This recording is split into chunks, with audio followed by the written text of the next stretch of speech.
Good evening. This is Mary Hanks, the Mahogany Poet. It is, I guess, almost 9 o'clock here my time, p.m. It is almost my bedtime, believe it or not. I go to sleep with the chickens, as they say. It dawned on me this is a Sunday night, and yes, I'm preparing for work tomorrow.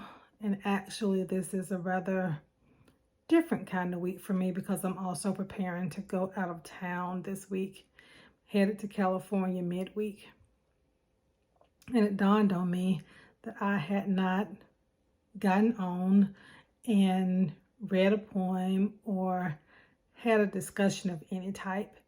And I am back on track starting last week, and I want to continue with these discussions. And again, so much happens from week to week in my life, and oftentimes I'm not sure where I want to go with this. And tonight is no different. I actually got on, to be quite honest, just out of obedience and wanting to make sure that I keep this going, not really knowing where this discussion tonight is going to lead. I do have a poem picked out already, but there are just so many things that run through my mind. Right now, the thing that is pressing the most on my mind is the thing that has been pressing on my mind for the past few years, and that's actually our young people and where they are right now, and all of the things that they have that is pressing on them, that's weighing on them, all of the things that they may be carrying, the things that either we know or the things that they hide from us that we don't know, all of the loads that and the weights that they bear. And sometimes they feel as though they don't have anyone to talk to. Sometimes we have given them the tools, and we hope and we are, confident in the knowledge that they know how to use those tools. Sometimes we're too confident in that knowledge, and they really don't know how to use the tools that we've given them, because we don't circle back and we don't constantly go back and ensure that they know how to use whatever the coping mechanisms are that we think we've instilled in our children, or we think that they're the things that are going on around them. We think that they are immune to those things because they are children and that they're not paying attention. And as they go into young adulthood and they start to interact more with the world around them, with the things, the challenges, the temptations, the peer pressures that beset them, and they are trying to figure out who they are. They're trying to learn who they are and navigate who they are. And they want to do so on their own to prove their independence and prove that they're tough and prove that they have what it takes in order to be an adult. And they really don't want to necessarily lean on mom and dad or whoever that guardian is. And sometimes they don't want to do so because they're ashamed or because they don't want to appear to be weak, or whatever the reason is. It is imperative that we, as the grown-up in the room, remember that our children, regardless of their age, they're still our children, and we don't go to them and inquire about their lives so that we can meddle in their lives, if that's what we want to call it. But it's simply because we do love them and we care for them, and we want to make sure that we have their best interest at heart and that they understand that, and that what we're doing out of love. We're not prying. We're just calling to check on them and see, hey, how you doing? Just send them a text to say, hey, what's going on? You were on my mind, and I just wanted to check on you, because sometimes they just need that olive branch to open the door, so they will have an avenue to talk to us and to let us in and to let us know what's going on with them. Just the thought that young people are moving away from quote unquote religion, more important to me, they're moving away from their spirituality and the possibility to have a relationship with the Heavenly Father if they don't already have that relationship, that they're being pulled away from, and they're walking toward unbelief. is disturbing. It is disturbing, especially as the world exists today. And I imagine, look, we say as the world exists today, and oh, it's so horrible today, and it's so bad today. And I'm quite sure that every person in their time thought that the world was a hot mess and it couldn't get any worse in their time, that there were things going on in their time that they thought were just, you know what, it can't get any worse than what it is now. It can always be worse. It can always be worse. But have we given our children who will grow up to be adults, have we given them a foundation? Have we laid a floor for them? Have we given them the tools that they need in order to be successful and to be able to cope and to be able to deal and to know that they're never alone? To know that they have someone they can call on, someone who will go before them, someone who will keep them wrapped up, even as they are going through trying times, hard times, and, you know, not to lie to our children and have them thinking that times will never be hard, they will never be difficult when they are walking through a life that's filled with faith and a life that is going to honor God, because you know what? Tough times are coming. They're coming because the enemy we're in his territory down here, and he's going to make sure, if he knows that he can't have you for eternity, then he's going to make your life hell while you're here walking through his territory. So we need to make sure that our children understand tough times are coming, but there is one who is able to protect you from those times.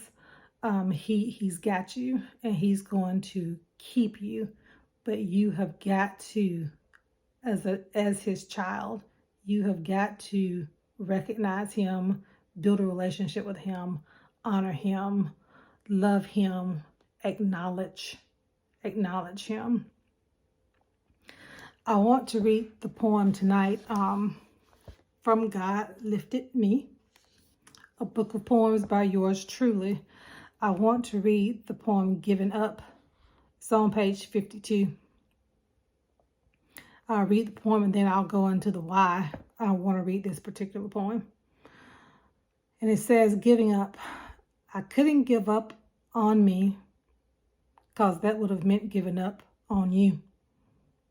And without you in my life, what on earth would I be purposed to do? Giving up when I lost my mother would have eased so much of my pain. But the fine-tuning and heavy lifting that I'd gone through, all the work on me, wasted in vain. Lessons I learned as a child, some repeated as an adult, unlearned. Giving up would have been such a waste. No yield on my investments returned. Imperative for me that patience and I would finally learn to coexist. Had I not kept pushing through life's hard times, a life of love and laughter with you, I'd miss. Giving up and leaving it all behind, not a choice I ever wanted to choose. But life gets tricky and confusing at times, making us feel we've nothing to lose. I'm never giving up on you or us. I am never giving up on me. Trials, tribulations, come what may. I choose to live as one who is free. Excuse me. Choosing to live as one who is free. There are thoughts that run through our minds. There are situations that we find ourselves in, and you know, for everyone is different, but especially when we are going through depressions and anxieties and we're wondering, you know, does anybody care? Am I just going through this by myself? Am I all alone? Am I the only one experiencing this? You know, am I just taking up space for no reason? What's going on? And especially after losses, or when we find ourselves in situations and they just seem so dire and there's just no way out. There's always a way out. And so the not giving up, and the pushing through. And for those of us who are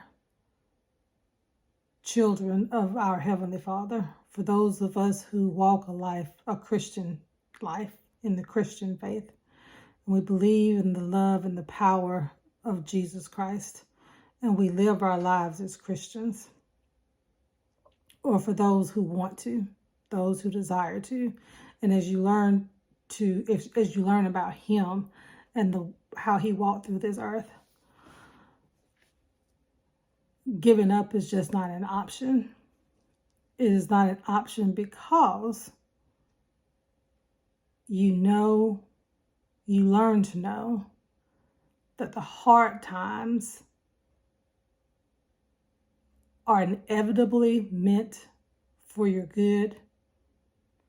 It is all working toward something that is in front of you. Sometimes we don't understand, and you know what? Even in this lifetime, on this side of heaven, we may not understand it. But if you trust, then that's where your faith comes in. And if you believe, then it is for your good. I have not had a hard life. You'll hear me say that many times on here. But I've gone through some things. I have gone through some things. I have cried many, many tears. And at the time that I was going through those things, especially early on in my life, I thought, felt devastating to me. Felt like nobody could understand, like no one could have possibly gone through this. And if they did, then they weren't going through it like I was. They weren't experiencing it like I was. Asking all the questions, why me, God, why me? How could this be happening to me? I don't do anything to anybody. I'm a good person. I'm a decent person. Going through all those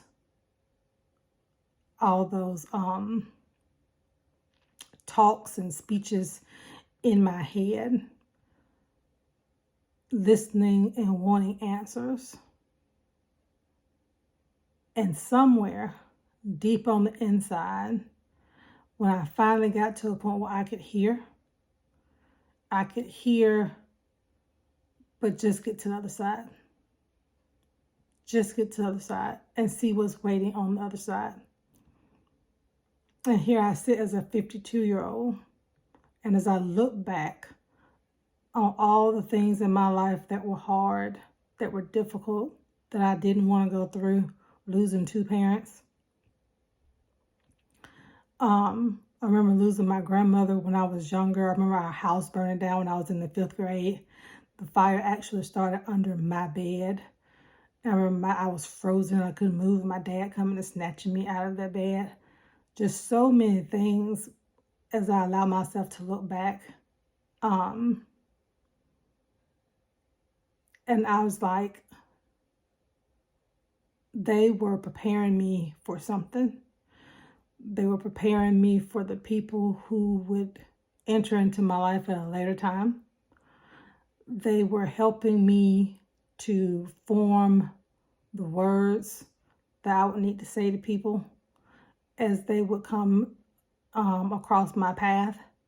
They were also helping me to form the ability to sit in silence and be quiet when I need to keep my mouth shut. Even though Mary had plenty to say, sometimes, listening is what I needed to do. Just listen. Just listen and, be prayerful and be hopeful for people. You don't have to run your mouth all the time. Sometimes your spirit is the only thing that needs to talk.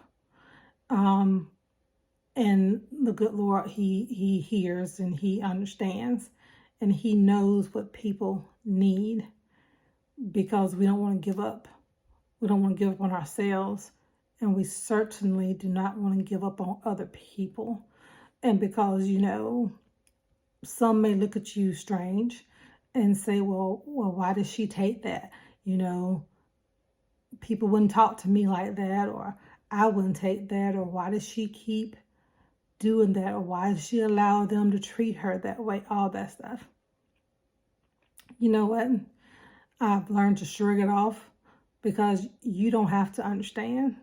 You don't have to know what I know. Because when you have the relationship, when you build your relationship with the Heavenly Father, you start to experience Him and experience this life differently. You start to experience people differently, and grace is real. And you start to extend grace to people sometimes, because you understand that you meet people where they are. You meet them where they are, because, we were not all raised in the same households. We were not all raised with the same value systems. We were not all given to believe the same things. Now, if I come across someone who vexes my spirit, who we don't jive, then I know I need to just move on about my business.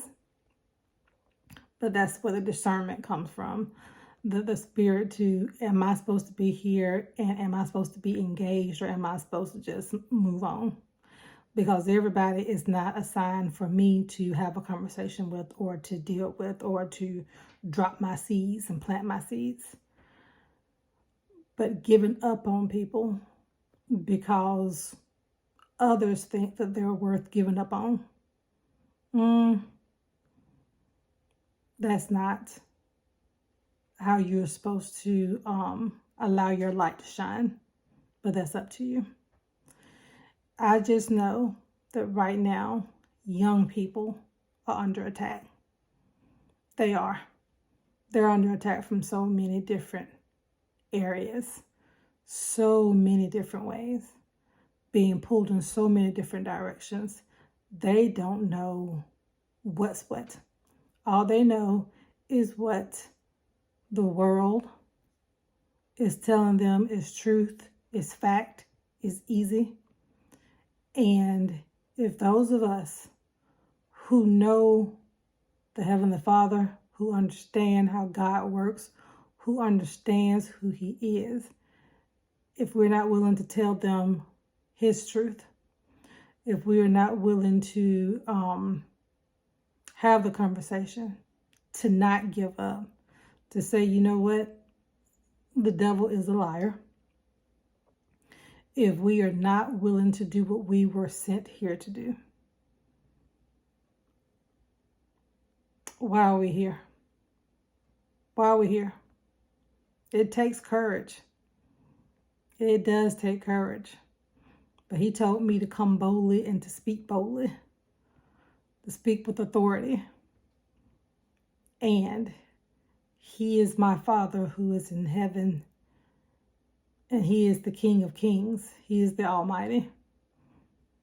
And I believe that with everything in me.